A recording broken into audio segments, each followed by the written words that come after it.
1991 সালে প্রথম এমপি হন মির্জা আব্বাস, তারপরে কিছুদিনের মধ্যে ঢাকার মেয়র, আর 4 বছরের মধ্যে ব্যাংক মালিক। এমপির বেতন কত মির্জা ভাই? মন্ত্রীর বেতন কত? 1-1.5 লাখ টাকা সেই সময় মাসে, তাই না? তো কোন জাদুর কাঠি পাইলেন যে ব্যাংক বানানোর টাকা পাইছেন? এমপি হওয়ার আগে কি করতেন আপনি? আপনি ছিলেন কমিশনার। কমিশনারের বেতন কত? আপনার বৈধ ব্যবসা কি ছিল? বৈধ ব্যবসা ছিল ওই অঞ্চলে শাহজাহানপুরের গরুর হাটের ইজারা নিতেন আপনি। সেই 75 পরবর্তী সময় কমলাপুর রেলওয়ে যত ঠিকাদারি, সড়ক পরিবহন সব আরো বহু জায়গা থেকে চাঁদা উঠাইতেন। চান্দা তোলাটা আপনার পুরানো অভ্যাস, তাই চান্দা তুলে আমাদের টাকা দিতে চায় যেন আমরা ইউটিউবিং ছাড়ি। শুনেন, ওরা ওই যে ইউটিউবের মধ্যে কি যে পয়সা কামানোর একটা রাস্তা আছে ওদের, সে পয়সা কামাই দিচ্ছে। আরে ভাই, পয়সা যদি লাগে আমাদেরকে বল, আমরা চাঁদা দিলে দিব না, অসুবিধা নাই তো। চান্দা তোলা ছাড়া আর কিছু করার যোগ্যতা মির্জা আব্বাস আপনার ছিল না কোনোদিনই, কারণ উনি আবার দারুণ মেধাবী। আপনার ইউনিভার্সিটিতে পড়ার যোগ্যতা হয় নাই, শরণার্থী কলেজ থেকে 2nd ক্লাসের ডিগ্রি পাস করেছেন, এই যে সার্টিফিকেট আপনার, দেখেছেন? আল্লাহ বাঁচাইছে, আর একটু কম হলে তো জাতির ফিতা হয়ে যাইতেন। তো উনি নিজেই নিজের সার্টিফিকেট দাখিল করেছিলেন। যাই হোক, এই একাডেমিক কোয়ালিফিকেশন নিয়ে আপনার তো কেরানিরও চাকরি হইতো না কোথাও, বাংলাদেশেও না। আপনার তো কিছু করার ক্ষমতাই নাই। ইউটিউবে টাকা পাওয়া যায়, কথা সত্য, বই লেখাও টাকা পাওয়া যায়, শিক্ষকতা কইরা, অভিনয় কইরা, কবিতা লিখা, গান গাইয়া টাকা পাওয়া যায়, প্লেন চালালেও টাকা পাওয়া যায়, রিক্সা চালালেও টাকা পাওয়া যায়, আপনার ড্রাইভারও যে ড্রাইভিং করে সেটা তো টাকা পাওয়া যায়। তো আপনি এর কোনোটাই পারেন না। আপনি চান্দা তুলে টাকা তুলতে পারেন, ওটাই আপনার উপার্জন, ওইটাই আপনার ক্ষমতা। তো চান্দা তুলে টাকা দিয়ে ইউটিউব বন্ধ করার আবদার কেন করতেছেন? ব্যথা বেশি দিচ্ছি, ব্যথা কি জিনিস আপনি টের পান নাই? আপনার তো কোনো স্কিল সেট নাই, আপনি কোনো কিছু করে উপার্জন করতে পারবেন না, তাই আসছেন রাজনীতিতে।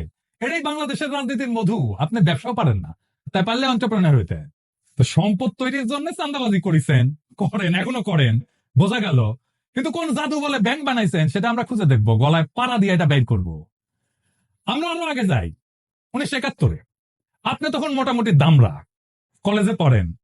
আপনি নিজে দাবি করেছেন আপনি মুক্তিযোদ্ধা। শোনেন, মূলত আমি একটা কথা বলতে পারবো যে ওই 26শে মার্চ রাত্রে যদি আমরা ওই আওয়াজ না পেতাম ইউদিয়ান, তাহলে দেশের মানুষের ভাগ্য নিয়ে বহু লোকে সিনেমা খেলার সুযোগ পেত, সেটা আর পায়নি। পরবর্তীতে আমরা মুক্তিযুদ্ধে যাই এবং দেশের স্বাধীনতা যুদ্ধে অংশগ্রহণ করি। এটা আবার বিএনপির পেজ থেকে শেয়ার দেওয়া। এই বক্তব্যে উনি বলছেন মুক্তিযুদ্ধে কি করেছেন সেটা কোনো কিন্তু উল্লেখ নাই। 25শে মার্চে কি হয়েছে, শাহজাহানপুরে ওনার বাসা থেকে কি দেখেছেন, ওইটুকুই শুধু বলতে পারেন, তার বাইরে আর যাইতে পারেন না। তার বাইরে গেলে জিয়াউর রহমান মুক্তিযুদ্ধের ঘোষণা অমুক তমুক ওই জায়গায় চলে যান। উনি কোথাও মুক্তিযুদ্ধ করেন নাই। কোন সেক্টরে যুদ্ধ করেছেন, কোথায় ট্রেনিং নিছেন, কারা ছিল সহযোদ্ধা? মিছা কথা কইতে লজ্জা লাগে না মির্জা আব্বাস? এটা চেনেন? 1971-এ পাকিস্তানি বাহিনী তার নাম শুনলে কাপড় নষ্ট করে ফেলতো। ঢাকার গেরিলা মুক্তিযোদ্ধা সাদেক হোসেন খোকার দলের। আমি তার কাছ থেকে জানছি আপনি মুক্তিযুদ্ধ করেন নাই। এমনকি আপনি এই যে যারা মুক্তিযুদ্ধ করছে একই সময় ঢাকায়, আজম খান, ইকবাল সুফি, আলমাস লস্কর, কাজী মোহাম্মদ হেদায়তুল্লাহ, মোহাম্মদ শফি, খুরশিদ আব্দুল মতিন, আবু তাহের, মোহাম্মদ বাশার, খন্দকার আবু জায়েদ, জিন্না, ফরাদ জামিল, ফুয়াদ, মোহাম্মদ শামসুলুদা, ডক্টর নিজাম, জাহের, কুসি, ঢাকার মুক্তিযুদ্ধের সেই উজ্জ্বল নামগুলা কারো বন্ধু সার্কেলের লোক আপনি ছিলেন না।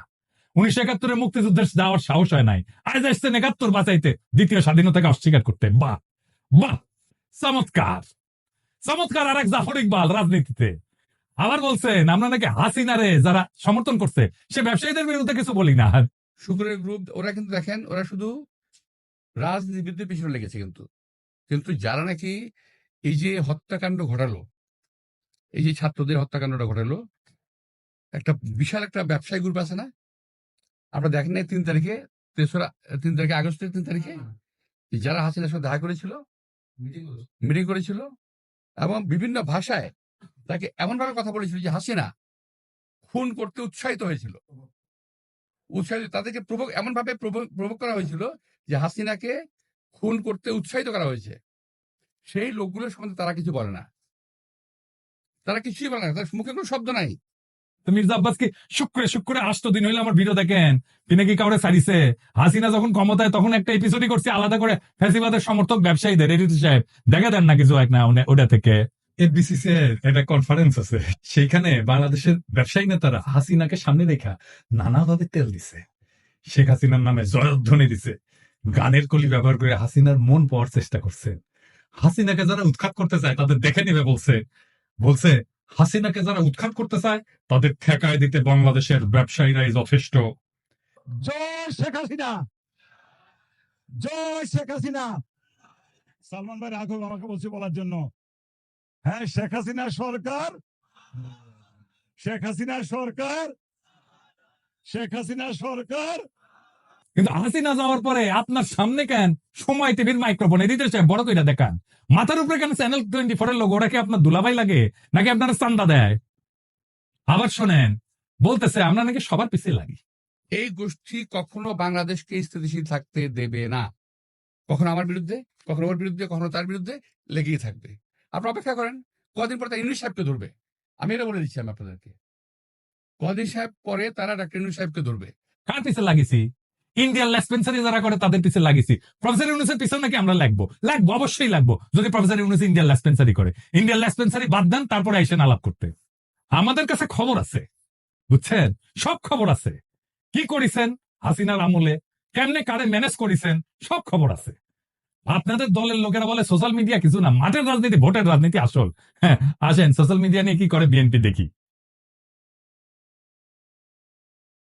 বিএনপি প্ল্যান নিছে যে তাদের ফেসবুকের পোস্টে তো কেউ যায় না, মাসি মারে ওরা নিজেরা বসে, তো স্পন্সর পয়সা খরচ কর, টাকা খরচ কর, তা করবে না। তারা বট রিয়াক্ট, বট বট মানে বুঝেছেন তো, যন্ত্র থেকে ওই যে লাইক শেয়ার দিবে, বুঝেছেন, কমেন্ট করবে, বট দিয়ে রিয়াক্ট দেন। দেখেন সব ভিয়েতনামের আইডি, দেখেছেন?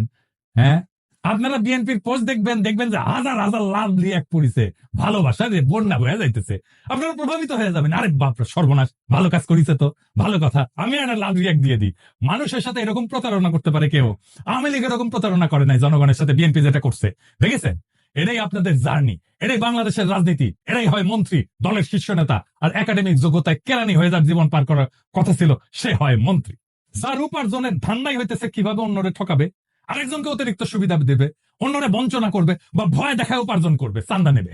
আমি যদি 1 টাকা ইউটিউবে উপার্জন করি না, সেটা আমার ইনকাম ট্যাক্সের ফাইলে আছে, এটা আমার বৈধ উপার্জন। আমি 1 টাকা যদি খরচা করি, ওটাও দেখাইতে পারবো আমি কিভাবে এই 1 টাকা উপার্জন করছি। আপনি জিন্দেগিতে দেখাইতে পারবেন না কিভাবে আপনি ব্যাংক বানানোর টাকা পাইছেন, জিন্দেগিতে পারবেন না, চ্যালেঞ্জ দিলাম আপনাকে। আপনার বৈধ উপার্জন কি? আপনি নিজেই ঘোষণায় বলছেন বাড়ি ভাড়ার টাকা আর ব্যাংকে রাখা সঞ্চয়পত্র। বাড়ি ভাড়ার টাকা পেট চালান, বসে বসে খান, আর ব্যাংকে রাখা সঞ্চয়পত্র ওটি থেকে সুদ আসে, এটা হইতেছে আপনার উপার্জন। তবে এটা আজকের কথা না, 10 বছর আগের কথা। লজ্জা লাগে না আপনার? হ্যাঁ, আমার প্রত্যেকটা পয়সা হালাল, আপনার প্রত্যেকটা পয়সা হারাম। আপনি দাবি করতে পারবেন আপনার প্রত্যেকটা পয়সা হালাল? পারবেন না। বুকে হাত দিয়া বলবেন, আল্লাহর কসম কেটে বলবেন, দেখাই দেবেন আপনার উপার্জন কিভাবে হয়েছে, কেমনি আপনি ব্যাংক করছেন। আপনি কাউরে না কাউকে বঞ্চনা করে সুবিধা দেওয়া, ভয় দেখায় যে টাকা উপার্জন করছেন, সে উপার্জনের টাকা দিয়ে ক্যাডার পালেন, সে ক্যাডার ভোটে জিতায়, আর অনুপার্জিত টাকায় ভোট কিনা এমপি হয়ে যান আপনি। আপনার দলের লোকেরা ভোটের কথা বলে, ভোটের কথা গপ্প শুনেন না আমাদেরকে। নমিনেশন কিনতে হয় পার্টি থেকে, চান্দা দিয়া, তারপরে টাকা ছিটায় ভোট কিনতে হয়, কেন্দ্র দখল করতে হয়, জাল ভোট দিতে হয়, এই দিয়ে চলছে এতদিন। ভোটের শক্তির রোয়াব দেখায় না, ওই রোয়াব আমরা ফুটে করে দিতে পারি। জুলাই বিপ্লবের আকাঙ্ক্ষা ছিল এই বন্দোবস্তের পরিবর্তন, সত্যিকারের মেধাবীদের দিয়ে রাষ্ট্র চালানো। আপনার কোনো স্কিল নাই মন্ত্রী হওয়া, আপনার রাষ্ট্র জিনিসটাই বোঝেন নাই, আপনার রাজনীতিও বোঝেন নাই। ক্ষমতা আপনার কাছে টাকা উপার্জনের মৌকা, আর কিচ্ছু না। মির্জা ফখরুল বলছেন আমরা কোথায় নিয়ে যেতে চাই দেশকে, শুনে সোশ্যাল মিডিয়াতে কিছু নতুন নতুন, আমি বলি ক্ষুদ্র আবির্ভূত হয়েছে। তারা বাংলাদেশকে কোথায় নিয়ে যেতে চাইবেন না। আমরা দেশ থেকে ফ্যাসিবাদের সমস্ত কলঙ্ক চিহ্ন মুছবো, আমরা বাংলাদেশে ভারতের তালুকদারি বন্ধ করব, চিরতরে আমরা বাংলাদেশে একটা সাম্যের ইনসাফের রাষ্ট্র করব। আপনারা মির্জা ফখরুল সেই স্বপ্নের সামনে বাধা হয়ে দাঁড়ায় আছেন। দেশের জনগণ জানে, বুঝতে পারে প্রফেসর ইউনুসকে কেন তাড়ানোর চেষ্টা করতেছেন, কেন দ্রুত নির্বাচন চান। জনগণের জন্য প্রফেসর ইউনুসের এই অতি অল্প সময়ের শাসন হয়ে থাকবে একটা স্বপ্নের মতো, এক অলিক সম্ভাবনার মতো, এক বিদ্যুৎ চমকের মতো সময়। তারপর বাংলাদেশ আবার ফিরে যাবে আপনাদের সেই আদিম জমিদারি ব্যবস্থায়, আপনাদের সেই মাফিয়া শাসনে। আবার কালো টাকা এবং পেশি শক্তির মাস্তানেরা গাড়িতে পতাকা ওড়ায় ঘুরবে, হেলিকপ্টারে চড়বে, দলীয় মাজারের খাদেম আবার আমাদের ভয়ে ভয়ে বাঁচতে হবে।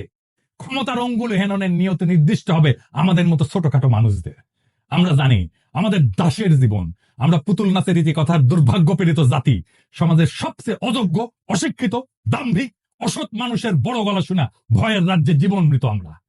আমরা জানি আপনাদের বসংবৎ কোটাল পুত্রের ভিন্ন মতের আগাছা কেটে ফেলার অভিযানে আমরা যে কোনো সময় কচু কাটা হয়ে যেতে পারি। আমাদের জীবন মিথ অফ সিসিফাস।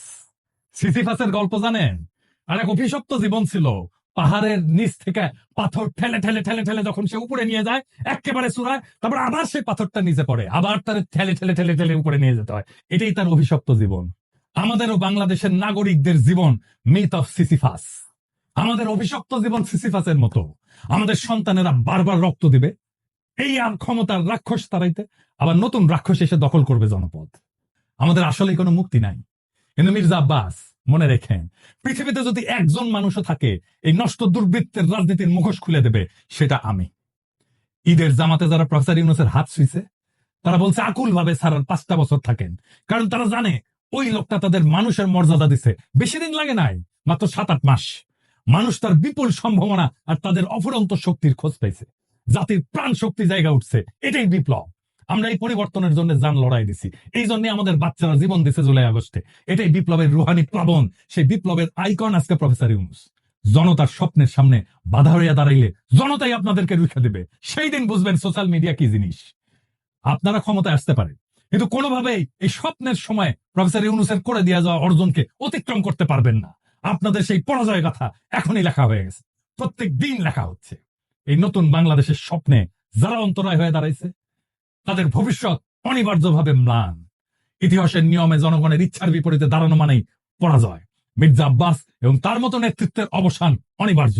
আমরা জানি এই লড়াই শুধু ক্ষমতার না, এই লড়াই ইনসাফের, সাম্যের, মুক্তির। আমাদের তরুণ প্রজন্ম আজ যে নতুন বাংলাদেশের স্বপ্ন দেখছে, যেখানে দুর্বৃত্তের রাজনীতি, চাঁদাবাজির আধিপত্য কিংবা ক্ষমতার দম্ভের কোনো স্থান নাই, সেখানে থাকবে সৎ, মেধাবী, প্রগতিশীল নেতৃত্ব।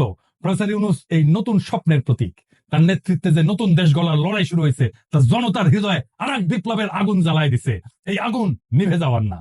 জনতা জানে, জনগণ জানে, এই পরিবর্তন তাদের জীবনের, তাদের ভাগ্যের, তাদের সন্তানের ভবিষ্যতের প্রশ্ন।